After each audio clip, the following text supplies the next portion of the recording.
മൺമറഞ്ഞ എന്റെ പ്രിയപ്പെട്ട നേതാവ് ശ്രീ ജോൺ മാത്യുവിനെ കുറിച്ച് ഞാൻ കൂടുതലായിട്ടൊന്നും സംസാരിക്കുന്നില്ല. ഇന്ത്യയിൽ ആകമാനമുള്ള കർഷക സമൂഹത്തിനു വേണ്ടി കേന്ദ്രത്തിലും കേരളത്തിലും ഒരുമിച്ച് പോരാടി ഒട്ടേറെ നേട്ടങ്ങൾ കൈവരിച്ച ഒരു മഹത് വ്യക്തിയായിരുന്നു ശ്രീ ജോൺ മാത്യു എന്നത് നാട്ടുകാരായ നിങ്ങൾക്കെല്ലാം അറിയാവുന്നതാണല്ലോ. ഒരു ജീപ്പ് അപകടത്തിൽ അകാല ചരമം പ്രാപിച്ച അദ്ദേഹത്തിന്റെ 1ാം ചരമവാർഷിക ദിനമായ ഇന്ന് ശ്രീ ജോൺ മാത്യുവിന്റെ ഛായാചിത്രം അനാച്ഛാദനം ചെയ്യാൻ എനിക്ക് കിട്ടിയ ഈ അവസരത്തിൽ ഞാൻ അതിയായി സന്തോഷിക്കുന്നു.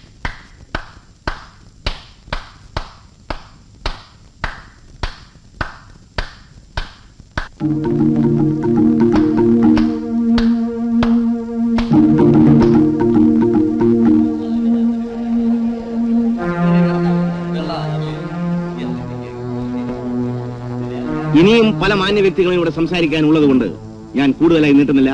നന്ദി, നമസ്കാരം.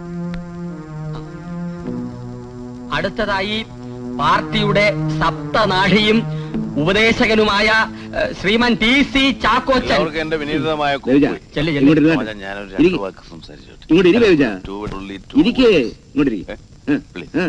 മാന്യ മഹാജനങ്ങളെ, നാം ഇന്നിവിടെ സമ്മേളിച്ചിരിക്കുന്നത് എന്തിനാണെന്നുള്ളത് ഞാൻ വിശദീകരിക്കേണ്ട കാര്യമില്ലല്ലോ.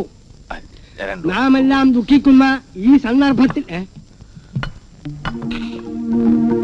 പ്രിയപ്പെട്ട നാട്ടുകാരെ, പരേതനായ ജോൺ മാത്യുവിന്റെ ഒരേ ഒരു മകനാണ് ഞാൻ.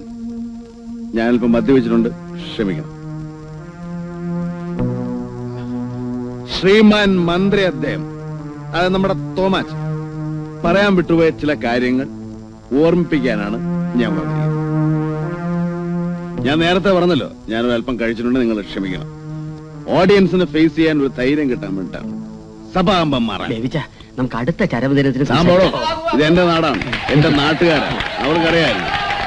ഓക്കെ ഓക്കെ, ഞാൻ തുറന്നു പറയാം. നമ്മുടെ നാട്ടിലെ ഓരോ രാഷ്ട്രീയ പാർട്ടിക്കും അവരുടെ നിലനിൽപ്പിനെ ഉയർത്തി കാണിക്കാൻ ഒരു ശവം വേണം. രക്തസാക്ഷി എന്നാണ് അതിന്റെ ഓമന പേര്. വിപ്ലവ പാർട്ടിയാണേലും അഴകുഴമ്പം പാർട്ടിയാണേലും ഇത് അത്യാവശ്യമാണ്. രക്തസാക്ഷി. ഞാനിതൊക്കെ തുറന്നു പറയുന്നത് ചെയ്തിരിക്കുന്ന മതപണ്ഡിതന്മാരും പൗരപ്രമാണികളും ശ്രമിക്കുകയാണ്. ഇവിടെ എന്ത് സംഭവിച്ചു? പാർട്ടിയുടെ സ്ഥാപക നേതാവ് തന്നെ രക്തസാക്ഷിയായി. ഇനി കുളെന്തോ വേണം.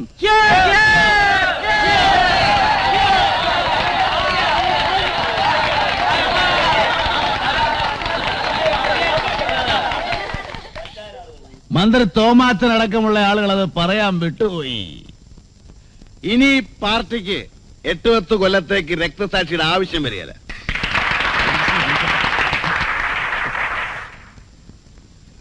ഭരിച്ച് തകർക്കാച്ചാനെ, പക്ഷെ നഷ്ടം എനിക്കാ, എന്റെ കുടുംബത്തിനാ. കേരളത്തിൽ നിന്ന് കാർഷിക വിളകളും രക്തസാക്ഷിയുടെ മകളെ കഞ്ചു കുടിക്കും. എനിക്ക് ഇനിയും കുറെ കാര്യങ്ങൾ പറയാനുണ്ട്. 2 വാക്ക് സംസാരിക്കാൻ അവസരം നന്ദിയുണ്ട് കേട്ടോ. വരട്ടെ.